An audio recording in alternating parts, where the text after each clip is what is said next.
Hi friends, எல்லோரும் எப்படி இருக்கீங்க? ஸோ இன்றைக்கி நான் மிடெக்ஸ் டிஷ்வாஷரை பற்றிய ரிவ்யூ தான் நான் சொல்ல போகிறேன். யூஸ்வலாக வீட்டில் பார்த்தீங்கன்னா ரொம்ப வேலை இருக்கிறதுன்னு பார்த்தீங்கன்னா பாத்திரம் தேய்க்கிறது தான். ஏன்னா குக்கிங் கண்டிப்பாக இருக்கும். குக்கிங்கை ஒட்டியவே இந்த பாத்திரமும் இருக்கும். சில வீட்டிலலாம் லேடிஸ் கண்டினியூஸாக தேய்ச்சி அவங்களுக்கு கை வலியே வந்துடும். டெண்டனைட்டிஸ்ன்னு சொல்லுவாங்க, இன்ஃப்ளமேஷன் அந்த மாதிரியெல்லாம் வர நிறைய கேசஸ் நம்ம பார்க்குறோம். பட் பெருசாக யாரும் அதை கண்டுக்கிறதே கிடையாது.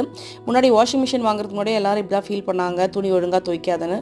பட் இப்போ வாஷிங் மிஷின் இல்லாத வீடே இல்லை. அது மாதிரி இன்னும் ஃப்யூச்சரில் ஒரு 10 இயர்ஸ்க்கு அப்புறம் கண்டிப்பாக இந்த டிஷ்வாஷரோட பர்பஸும் புரிஞ்சுக்கிட்டு எல்லார் வீட்லையும் கண்டிப்பாக இந்த டிஷ்வாஷர் இருக்கும் அப்படின்னு சொல்லிட்டு நான் ஃபீல் பண்ணுறேன்.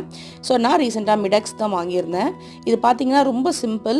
என்ன சொல்கிறது, எல்லா பிளேட்ஸுமே செராமிக் பிளேட்டாக இருக்கட்டும், ஸ்டீல் பிளேட்டாக இருக்கட்டும், இல்லை நம்மளோட ஃபைபர் பிளேட்ஸாக இருக்கட்டும், எல்லா பிளேட்ஸும் போட்டுட்டு அதுக்கு தனியாக டேப்லெட் இருக்குது, டிட்டர்ஜென்ட் பவுடரும் இருக்குது. நம்ம இது வேணால் யூஸ் பண்ணிக்கலாம்.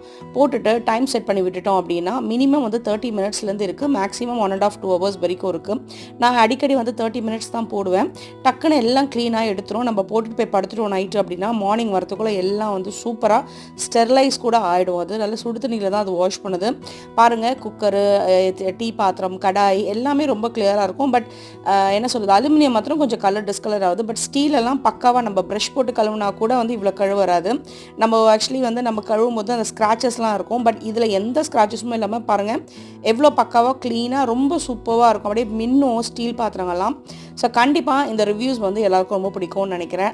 நீங்கள் கண்டிப்பாக உங்கள் அம்மாவை லவ் பண்ணுறவங்களா இருந்தீங்கன்னா, உங்கள் ஒய்ஃபை லவ் பண்ணுறவங்களா இருந்தீங்கன்னா, அவங்க கஷ்டப்படக்கூடாது, உங்கள் அக்கா தங்கச்சிங்களை கேர் எடுக்கிறவங்களா இருந்தீங்கன்னா கண்டிப்பாக அவங்களுக்கு வேண்டி இது இந்த டிஷ்வாஷர் கிஃப்ட் பண்ணிங்கன்னா ரொம்ப ரொம்ப ரொம்ப சந்தோஷப்படுவாங்க. தேங்க்யூ ஸோ மச் ஃபார் வாட்சிங் மை வீடியோ. Bye bye.